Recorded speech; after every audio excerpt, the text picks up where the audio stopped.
A game the Warriors have to have, leading by 13, 5:54 left. And Matt Steinmetz, welcome back, Mickael Pietrus. Yeah, you know, before Mickael went down with the hamstring injury, he was the Warriors' most consistent player off the bench. He was playing the best of any of the subs. And now since he's out, Kelenna Azubuike had kind of stepped up, but they haven't really had that consistency. And Don Nelson was talking about getting Pietrus back before the game. And he said not having Pietrus really puts him in a bind because he doesn't have as many options. And I thought when Pietrus came back, he might have trouble getting some playing time because Azubuike is going to get the first crack at it. And I also said before the game, Jim, I was worried he might not play with reckless abandon. Now, that was a great prediction by me. Well, he didn't do it right away. He kind of eased into it.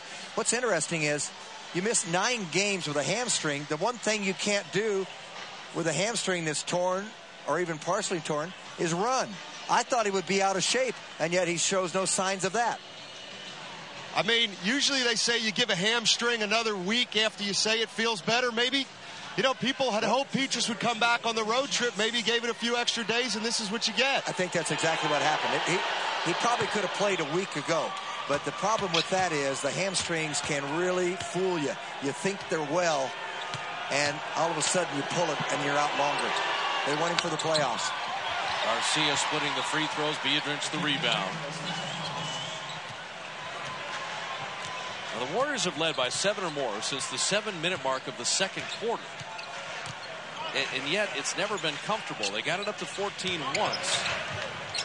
Biedrins stepping through, and he is fouled.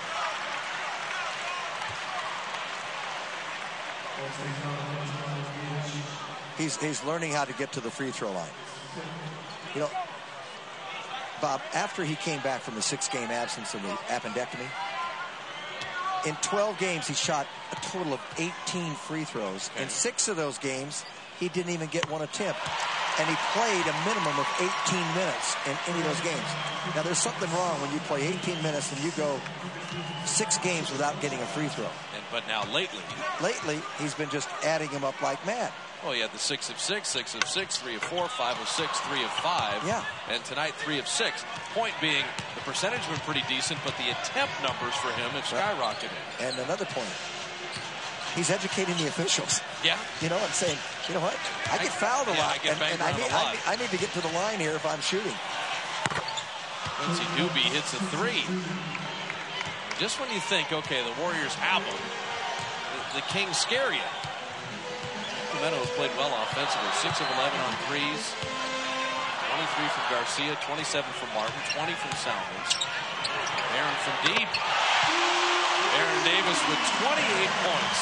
Well, that's one when you sit at the coaching side there and you say, man, I hope that goes in, because if it doesn't, they're not going to get the rebound. And Martin does not get the call here. And out of bounds, still to Sacramento. Well, for the Warriors, they're 9 of 22 on threes, 41%. And goodbye, 3 of 29. That was just tough to watch. Oh, that was. It was hard to watch. Kevin Martin. I'll tell you, he is so quick. To play a moment ago, he's got a great first step. He has a nice little rocker, and he's one of the players that appreciates a triple threat position. He doesn't waste his dribble. Evelyn Barron now. Pietrus putting it up and out, but he draws the foul. That ball was intended for Biedrins, and Pietrus just backed him up. You have a great angle here. Goes past Andres, right to the hands of Mickael. You don't think Andres had a touch pass on that? He tried to catch it. But can't you feel, I mean, it's a standing room only crowd. The capacity of this building is 19,596. There's 20,003 people here. Pietrus in this fourth quarter has created the most life of any of the plays with the blocks and the dunks, or just something about him. Yeah, his body language. And also people who follow the Warriors know his personality. And they like him. Yes. Yeah, absolutely. So he's got that. Sacramento's going to use the timeout. Mickael with all 8 points here in the fourth quarter.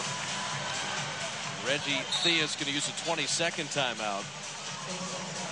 Warriors season high, if you're wondering, is 135. That was at Atlanta, sitting at 126 right now with 4:28 left. And it's hard to remember the Warriors scored less than 100 3 of the 4 games on the road. Wouldn't know that tonight with the offensive output. After scoring 37 in a row, over 100. Sharks playoff hockey. That will be in high definition tomorrow at 7 o'clock on Comcast Sportsnet Bay Area. Jerome Iginla versus Chichu and Thornton and Campbell. Jody Shelley. See how the Sharks deal with the Flames, who have more than bothered them in recent years.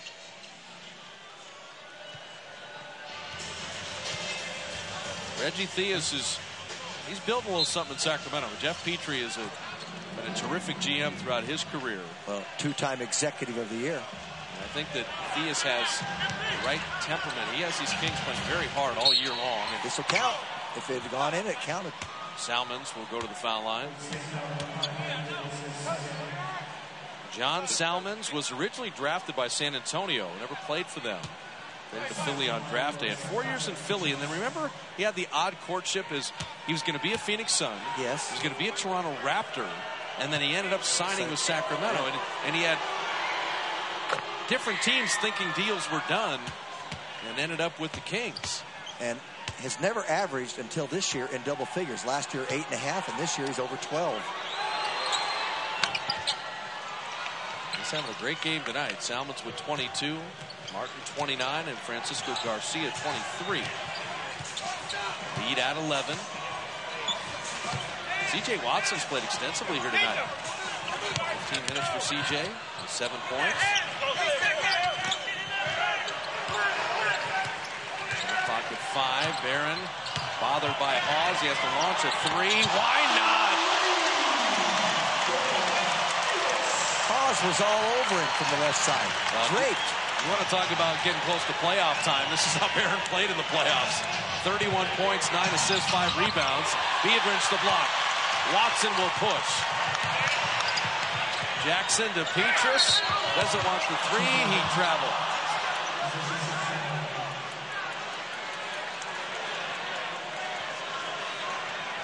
Like the decision, not the execution. Yeah, and those are the things that God knows can haunt you when you need a hoop in a tight game.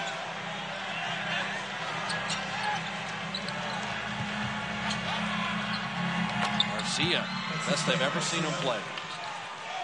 He was terrific tonight. 25 points in 32 minutes.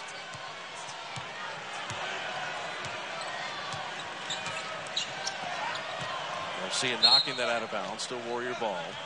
Well, just like in Memphis when Marco Bellinelli and Brandon Wright came to the forefront, I think C.J. Watson 7 points and 3 rebounds, and chasing Kevin Martin around, particularly in this fourth quarter. Done a nice job.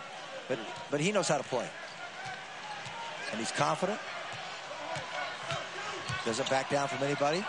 Finding Jackson, a little draw and kick. And Petrus the offensive rebound and a new 24.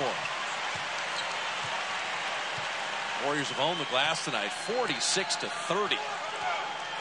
Team that has struggled rebounding all year has been really good on the boards tonight.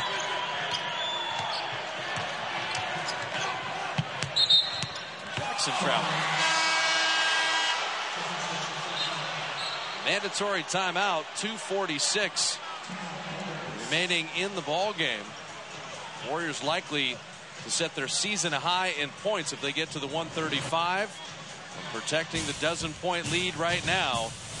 And when the shot clock's winding down, let your superstar bail you out.